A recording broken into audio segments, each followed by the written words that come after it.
მოგესალმებით. ეთერშია საინფორმაციო პროგრამა ფაქტი. სტუდიაში თქვენთვის გიორგი დოლიძე იმუშავებს. დედაქალაქიდან ჩამოსულმა არასამთავრობო ორგანიზაციებმა სოფლის მეურნეობის დარგში შეხვედრა სამოქალაქო საზოგადოებასთან და ადგილობრივ ხელისუფლებასთან გამართეს. შეხვედრა არასამთავრობო ორგანიზაციებმა სამოქალაქო საზოგადოებასთან და ადგილობრივი ხელისუფლების წარმომადგენლებთან გამართეს, სადაც სოფლის მეურნეობის პრობლემების გამოვლენის მიზნით საკითხები კერძოდ რეგიონში მიმდინარე სოფლის მეურნეობის რეფორმის პროცესში თვითმმართველობის ჩართულობა, ნარჩენების მართვა, წყლის ხარისხი, კოოპერატივების მნიშვნელობა, მდგრადი სოფლის მეურნეობის განვითარება, ინოვაციური ტექნოლოგიების დანერგვა და გენდერული თანასწორობა განიხილეს. პროექტის მიზანი ხელი შეუწყო სოფლად მიმდინარე რეფორმას და სოფლად არსებული პრობლემების წინ გამოწევა და შეჯამება მოახდინოს. ამობავალი წერტილი ქართული ხალხის არის ზუსტად სოფლის მეურნეობა.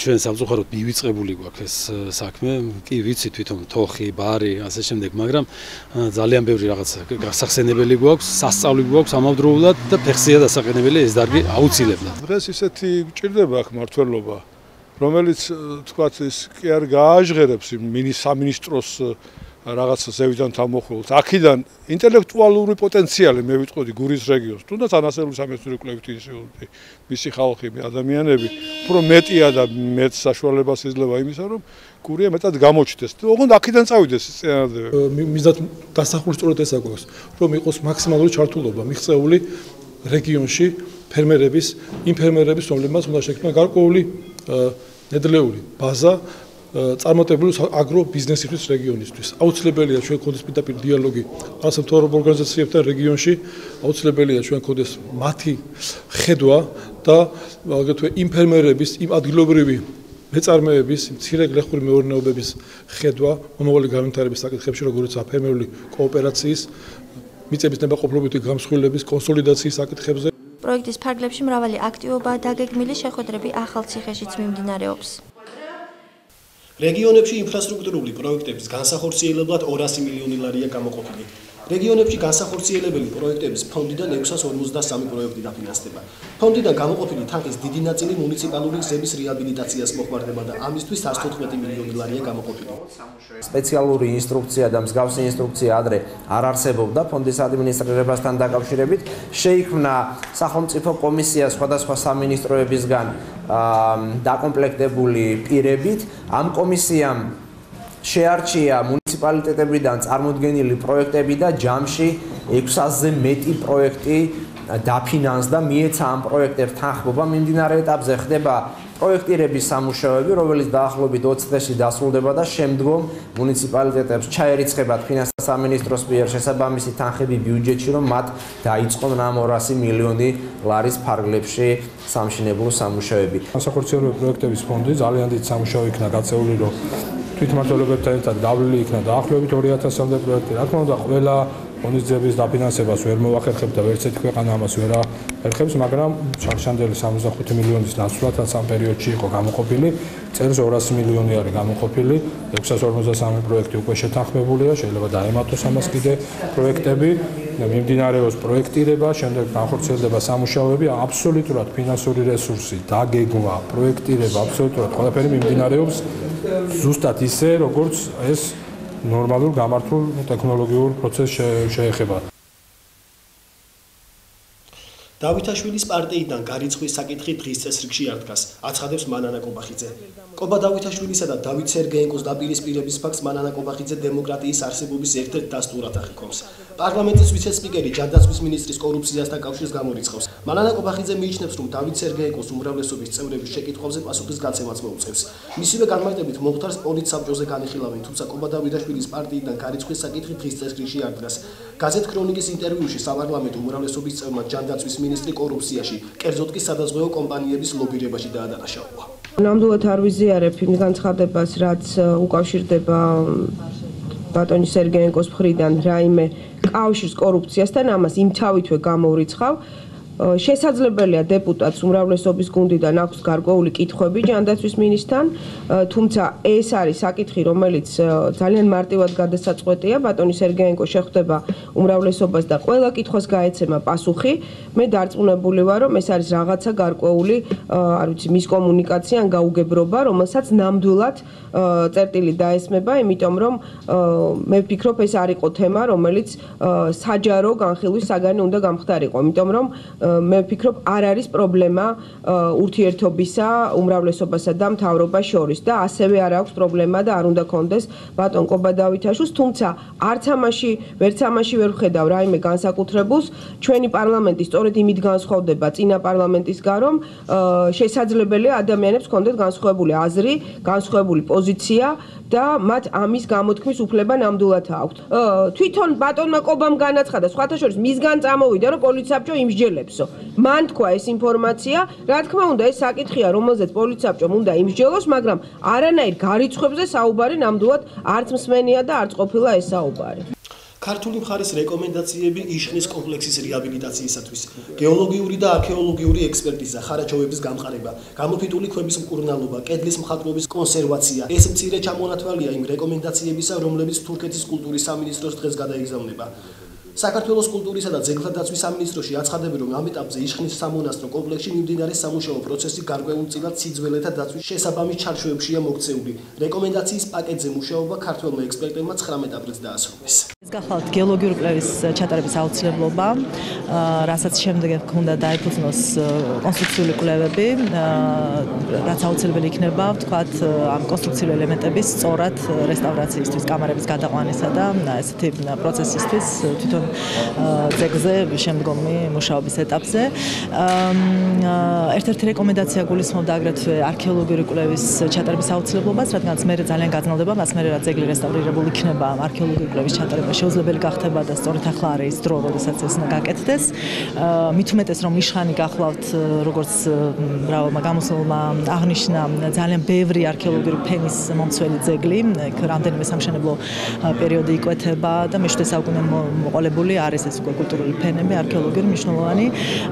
ამ ეტაპზე ისიც კი მნიშვნელოვანია, რომ ყოველდღიური რეჟიმით დაადგეს თავზე არქეოლოგიამ სამუშაოებს. მოგეხსენება ჩვენს დელეგაციას არქეოლოგები დახვდნენ უკვე ადგილზე, მაგრამ მნიშვნელოვანი იქნება, რომ ისინი მუდმივად ესწრებოდნენ ამ სამუშაო პროცესს, აკონტროლებდნენ. მადლობა მინდა მოვახსენო თურქეთის კულტურის სამინისტროს მის ხელმძღვანელობას იმ კეთილმეზობლური დამოკიდებულებისათვის, რაც გამოიჩინეს ჩვენს მიმართ და უნდა ითქვას, რომ ეს პირველი ნაბიჯები არის, მე ვფიქრობ, სამაგალითო ჩვენი ერთობლივი მუშაობის დასაწყისისა. როგორც გონია, რომ წარმატებული იქნება ეს პროექტი, თუ ეს ჩვენ მიერ შეთავაზებული წინადადებები იქნება გათვალისწინებული, რომ მხატვრობაზეც ყურადღება იქნას მიქცეული, კედლის მხატვრობაზე საუბარი. როცა მე კითხვები დამებადა ამ მიმართულებით, ცოტა უცნაური სიჩუმე იყო, იმიტომ რომ მე ეს შთაბეჭდილება დამრჩა, როგორც ამბობენ გონიული ეჭვი, რომ ამაზე ნაფიქრი არ ქონდათ. დღეს მსოფლიო წიგნის საერთაშორისო დღეს აღნიშნავს. ამასთან დაკავშირებით ოზურგეთის მუნიციპალიტეტის ნომერ 2 საჯარო სკოლის მოსწავლეები ბიბლიოთეკას სტუმრობდნენ. ბევრი მათგანი აქ პირველად იყო. ჯერ ფრთხილად შეეხნენ უცხო ლიტერატურას, თანდათან გაუშინაურდნენ და ასე შედგა სასიამოვნო კონტაქტი მოსწავლეებსა და წიგნის შორის.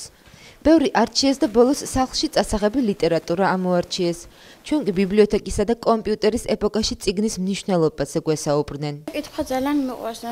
ეხლა არ ვსარგებლობდი ბიბლიოთეკით, ძირითადად კომპიუტერში ვეძებდი მასალებს.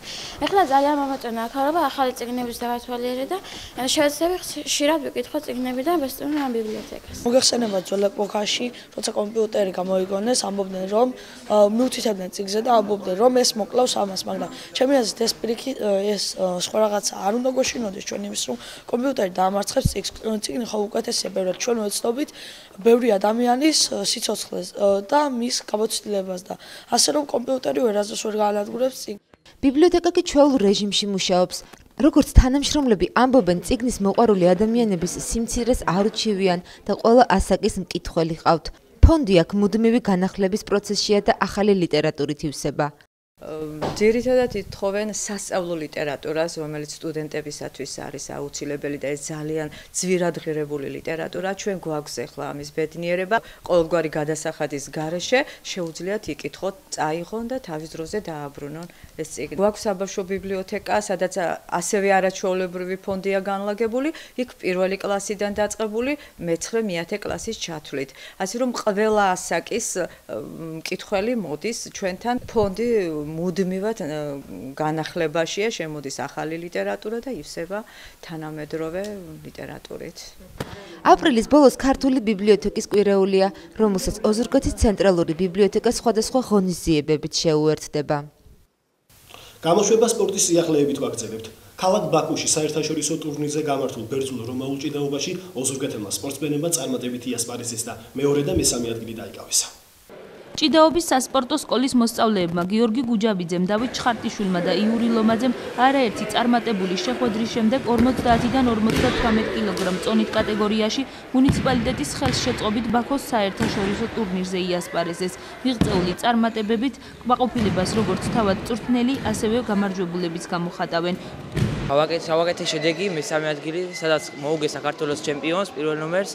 რავით, ეს ჩემი დამსახურება იმდენად არ იყო, რამდენად ჩემი წვრთნელების დამსახურება იყო, რომ არა მათი წვლილი, მე ამ შედეგს ნამდვილად ვერ გავაკეთებდი და არ ვიქნებოდი საქართველოს ნაკრებში. მიხარია რომ წარმატებებს მიაღწია. მან უშუალო კონკურენტს მოუგო, რომელიც მის წონაში იყო საქართველოს ჩემპიონს და ამით უკვე დაიმკვიდრა ადგილი ჯერჯერობით პირველ ნომრად. ბოლო შემოწმება იქნება ანტალიაში და წარმატების შემთხვევაში უკვე ეს ბავშვი შეუძლია რომ მერე მიიღოს ევროპის პირველობაზე მონაწილეობა. წარმატებულები არიან ასევე გუჯაბიძე 58 კილოგრამში, ჩხარტიშვილი დავითი 50 კილოგრამში და არის ვასილი თავბერიძე, რომელიც არ მონაწილეობდა ბაქოში და გოლებს ყდება ძალიან დარწმუნებული ვარ რომ ისიც წარმატებას მიაღწევს. მომავალი ტურნირი ქალაქ ანტალიაში იგეგმება, სადაც მოწინავე მოჭიდავეებთან ერთად ახალი სახეებიც იასპარეზებენ. სლოგანით ერთად ვებრძოლოთ ნარკომანიას. ოზურგეთის სპორტის განვითარების ცენტრმა პროკურატურის ორგანიზებით საკალათბურთო მაჩუმას მიცვა. გურის სამხარეო პროკურატურის მიერ ორგანიზებულ ტურნირზე კალათბურთში რეგიონული პირველობის მოპოვებისთვის ერთმანეთს ოზურგეთის ნომერ მე-4 და ლანჩხუთის ნომერ მე-3 საჯარო სკოლები შეხვდნენ. ტურნირის ორგანიზებაში მონაწილეობა მუნიციპალიტეტის გამგეობამ, საგანმანათლებლო რესურს ცენტრმა და სპორტის განვითარების ცენტრმა მიიღო. მონაწილეებისთვის დამზადდა სპეციალური თასები, სიგელები და ფასიანი საჩუქრები. ტურნირში ჩართული ჯამში 13 საჯარო და 1 სასულიერო სკოლა გახდათ. ჩვენ რა თქმა უნდა ყოველთვის შემართებით ვართ, ყოველთვის სურს რომ გავიმარჯვოთ და დღესაც ალბათ გავამართლეთ გურიას, ცილეს, ოზურგეთს გავახარებ და გავიმარჯვოთ, ამის დიდი იმედი მაქვს. ნახოთ, ჩვენში ღირსეული გამიმარჯვოს და მე დიდი იმედი მაქვს რომ ჩვენ გავიმარჯვებთ დღეს. რა თქმა უნდა, ჩვენ მოსაგებად ვართ ჩამოსულები, იმისთვის არ ვიბრძოლია იქ რომ შემდეგ აქ ჩამოვიდეთ, წავაგოთ. ბოლომდე ვიბრძოლეთ, ბიჭები შემართებით ვარ ჩამოსულ და რა ვიცი, ჩვენ დიდი გამოცდილება არ გვაქვს კალათბურთში როგორც ამაც, მაგრამ არ დავუთმოთ არაფერს და ბოლომდე ვიბრძოლებთ ჩვენს მოსაგება და რა თქმა უნდა ლანჩხუთი რო ვასახელოდა. ძალიან დიდი სტიმულია ეს ჩვენთვის ახლა რომ გამოვდივართ, აქტიურად მოვდივარ მე ჩემთვისაც და რა ვიბრძოლებ და ვფიქრობ რომ საინტერესო გამოვიდა ტურნირის სლოგანით ერთად ვებრძოლოთ ნარკომანიას ვიცხოვროთ ჯანსაღი წესით. ჩვენ ამ ტურნირით არ წყვეთ ჩვენს მუშაობას, ვაგრძელებთ მუშაობას კერძოდ იმ მხრივ რომ მოუწოდოთ ახალგაზრდებს ჯანსაღი ცხოვრების წესისკენ და კლავად შემოგთავაზებთ უახლოეს მომავალში სხვადასხვა ტიპის ტურნირებს ახალგაზრდების მონაწილეობით და რა მარტო ახალგაზრდებს. შეხვედრის ორივე ტაიმი დაზაბულად წარიმართა და ანგარიშით 48-21 ოზურგეთის ნომერ მე-4 საჯარო სკოლის გამარჯვებით დასრულდა. ეხლა ჩვენს ეთერში ამედის პროგნოზის როა, რომელსაც ნათია მუკერია წარმოგიდგენდა. მოგესალმებით გიერთებით ზამთრის ბაღიდან გაგაცნობთ რეგიონში მოსალოდნელ ხვანდელ დღის ამინდის პროგნოზს. ხვალ ოზურგეთში სინოპტიკოსები ვარაუდობენ ცვალებად ღრუბლიან ამინდს, ჰაერის მაქსიმალური ტემპერატურა დღისით დაფიქსირდება მხოლოდ 18 გრადუსი, ღამით კი იქნება 7, იქროლებს ცვალებადი მიმართულების შედარებით თბილი ჰაერის მასა. ლანჩხუთში ხვალისთვის მოსალოდნელია ნაწილობრივ მზიანი ამინდი, დღის მეორე ნახევარში შესაძლოა იყოს ხანმოკლეცვი ჰაერის მაქსიმალური ტემპერატურა კი დაფიქსირდება დღისით 19 გრადუსი ღამით მოსალოდნელია, მხოლოდ 9 იქროლებს ცვალებადი მიმართულების ქარი და ჩოხატაურში ხვალ ასევე დაფიქსირდება ნაწილობრივი მზიანი ამდი, დღის მეორე ნახევარში მოსალოდნელია ცვალებადი ღრუბლიანი დღე, იქნება ჰაერის მაქსიმალური ტემპერატურა მხოლოდ 19 გრადუსი, ღამით კი დაფიქსირდება 8 იქროლებს სამხრეთიდან აღმოსავლეთისკენ მიმავალი შედარებით თბილის ჰაერის მასა. ეს გახდა ჩვენს რეგიონში მოსალოდნელი ამდის პროგნოზი. მედროვეების გემშვიდობებით მადლობთ ყურადღებისთვის. ამინდის პროგნოზი ნათია მუქერიამ გაგვაცნო. დღევანდელი საინფორმაციო გამოშვება დასრულებულია. მე ხვალამდე გემშვიდობებით. კარგად ბრძანდებოდეთ.